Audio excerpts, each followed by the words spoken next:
है, मुमकिन तौर पर आपको हादसा लग रहा है या फिर क्या हुआ होगा जो ताहाल ये हेलीकॉप्टर लापता है? देखिए, बहुत सारी पॉसिबिलिटीज हैं। हादसा तो एक पॉसिबिलिटी है कि टेक्निकल फेल हो गया, हेलीकॉप्टर लाना खासा क्रैश कर गया। दूसरा पॉसिबिलिटी ये है कि शायद इसका नेविगेशन सिस्टम खराब हो गया और रास्ते से भटक गया वो और उसी जगह चला गया, इसको लैंड कर गया कहीं। और ये पॉसिबिलिटी है कि टेक्निकल कोई इशू हुआ है तो हेलीकॉप्टर कहीं अपने ट्रैक से जो रूट था उससे अलहदा होकर कहीं लैंड कर गया है। और लेकिन कुछ सूरतों में तो कम्युनिकेशन अभी तक हो जाना चाहिए था, क्योंकि मोबाइल तो पास होते हैं अगर दूसरी कम्युनिकेशन का काम नहीं भी कर रहा हो, तो वो कम्युनिकेशन अभी तक नहीं हुआ। और पॉसिबिलिटीज बहुत सारी हैं, लेकिन जो ये वक्त गुजरता जा रहा है कोई तफ्तीश पड़ती जा रही कि अल्लाह ताला इन 6 की हमारे जो बेटे हैं, भाई हैं, बच्चे हैं, उनको अल्लाह ताला सलामत रखे। अच्छा, मुझे ये बताएगा गुलाम मुस्तफ़ा साहब, आपको क्या लग रहा है अगर तो फोर्स लैंडिंग की गई होगी तो आपको क्या उस लिहाज से नीचे के हालात साजगार लग रहे हैं कि ऐसे में भी हो सकती है, क्योंकि नीचे सैलाब है, इंफ्रास्ट्रक्चर तबाह है, पुल बह गए हैं, कोई मवासलात का निज़ाम नहीं है, ऐसे में हो सकती है फोर्स लैंडिंग? जी, फोर्स लैंडिंग हो जाती है। कोई हेलीकॉप्टर को लैंड करने के लिए बहुत ज्यादा जगह चाहिए नहीं होती, वो थोड़ी सी अगर कुछ जगह सड़क के ऊपर या दाएं बाएं में निकलती है तो हेलीकॉप्टर लैंड कर जाते हैं। इसमें थोड़ी बहुत अगर पानी भी है तब भी लैंड करने का पॉसिबिलिटी है। यहाँ पर हिल्स जिस इलाके में बता रहे हैं, ये बिंदर इस इलाके में कुछ यहाँ पर पहाड़ी इलाका है, लेकिन इतनी बड़ी पहाड़ियाँ इतनी नहीं है, हेलीकॉप्टर फिर भी कहीं ना कहीं जगह ढूंढ के लैंड कर सकते हैं। लेकिन क्योंकि रात का मौका है, अब ये नहीं कह सकते कि नाइट केबल था, क्योंकि जो टाइम बता रहे हैं इस लिहाज से तो इसको कोई नाइट की इसके पास होनी चाहिए थी, रात को फ्लाई करने की एबिलिटी होनी चाहिए थी पायलट्स को भी।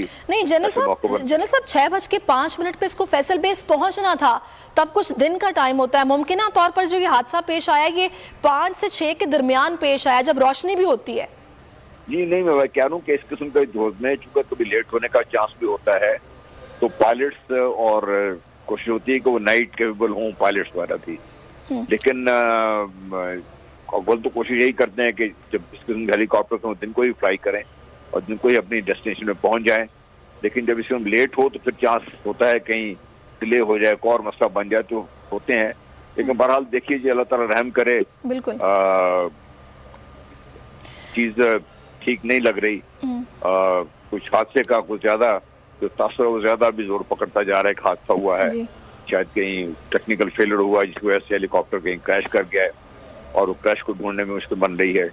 तो दूसरी पॉसिबिलिटी कि ये अपने रूट से हट गया है, नेविगेशन का मसला बनाया है और ऐसी जगह लैंड कर गया है जहाँ से कोई मोबाइल कम्युनिकेशन भी नहीं हो रहा।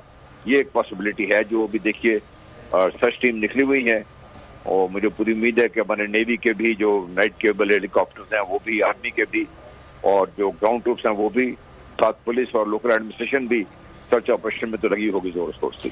अच्छा, मुझे ये भी बताइएगा जनरल साहब कि ऐसा भी टेक्निकल फॉल्ट हो सकता है कि आपका ATC से राब्ता मुनक़ता हो जाए, वैसे हेलीकॉप्टर बाहिफाजत लैंड भी कर जाए लेकिन राब्ता मुनक़ता हो जाए ATC से? जी, पॉसिबिलिटी है, क्योंकि कम्युनिकेशन फेलियर हो जाते हैं। वो पॉसिबिलिटी है कि कम्युनिकेशन फेल हो गया और इस सूरत में फिर पायलट की कोशिश होती है कि अगर कॉन्टैक्ट टूट जाए तो फिर वो लैंड करे ताकि सेफ्टी की इतला दे पहले सबको, क्योंकि जहाँ भी जिस भी कंट्रोल के ये उसमें रेंज में होता है उनको हर वक्त उनकी फिक्र लगी रहती है कहाँ पर हैं, कैसे हैं, किन हालात में हैं। तो अगर कम्युनिकेशन मुनक़ते हो जाए तो फिर काफ़ी परेशानी फैल जाती है, तो हर तरफ फिर फौरन रेड अलर्ट्स तो हो जाते हैं। इसलिए पायलट लैंड करके कोशिश होती पहले लैंड करे, फौरन इतला दे कि मैं खैरियत से लैंड कर गया हूँ, फलानी जगह पर हूँ, ताकि और बता दे कि मसला क्या है। सही। अच्छा, ये भी बताया जाता है कि फौरी उसके बाद टीम्स को रवाना कर दिया जाता है, उसी रूट पर भेजा जाता है। 6:50 पर ऑपरेशन का आगाज़ हुआ, अब तकरीबन 12 बज गए हैं, तो इतनी देर गुजर चुकी है और जो टीम्स गई होंगी उनकी तरफ से कोई खबर अभी तक नहीं आई है, मतलब कुछ यानी कि पता नहीं चल सका। तो आपके ख्याल में फिर ये ट्रबल एरिया होने की वजह से इतना वक्त लग रहा है, कुछ अंधेरा भी हो गया?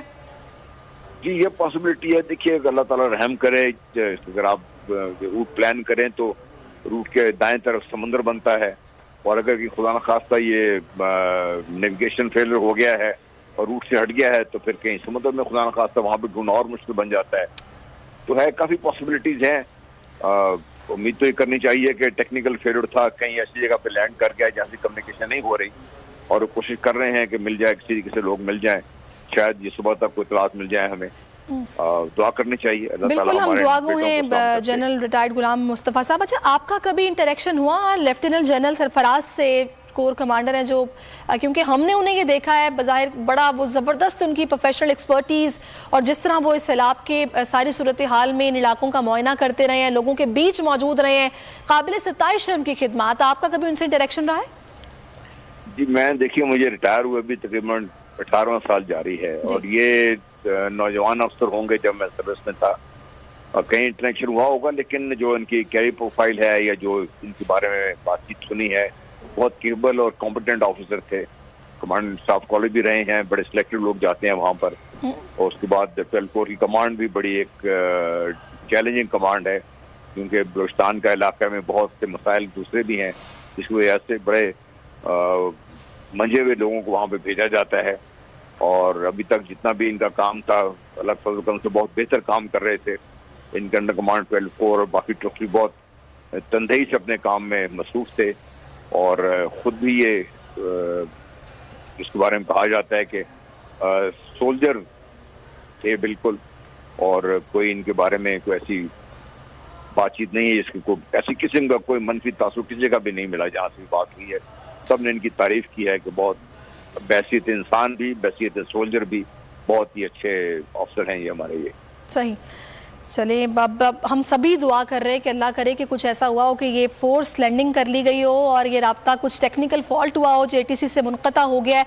लेकिन अब ये 6:50 पर जिस ऑपरेशन का आगाज़ किया गया, ताहाल उसका अभी तक तो कुछ पता नहीं चल सका कि आया कोई राब्ता हो पाया, या फिर नीचे किसी सिविलियन ने कुछ देखा है जिसने इतला दी हो, नीचे पुलिस को दी हो, या फिर किसी को भी दी हो। ट्रबल एरिया है, पहाड़ी इलाका भी है, और 1 घंटे का बताया जा रहा है कि वक्फा है उथल से कराची तक का, फैसल बेस तक का, और इसी 1 घंटे में तकरीबन 6:05 पर लैंडिंग थी। लेकिन उससे कुछ देर पहले ATC से राब्ता मुनक़ता हुआ है, और अब भी कुछ नहीं कहा जा सकता, कुछ भी कहना कबल अज़ वक्त है। जब तक नहीं पता चल जाता कि आया हादसा ही हुआ या फिर कहीं फोर्स लैंडिंग हो गई है, हुआ क्या है कुछ नहीं मालूम।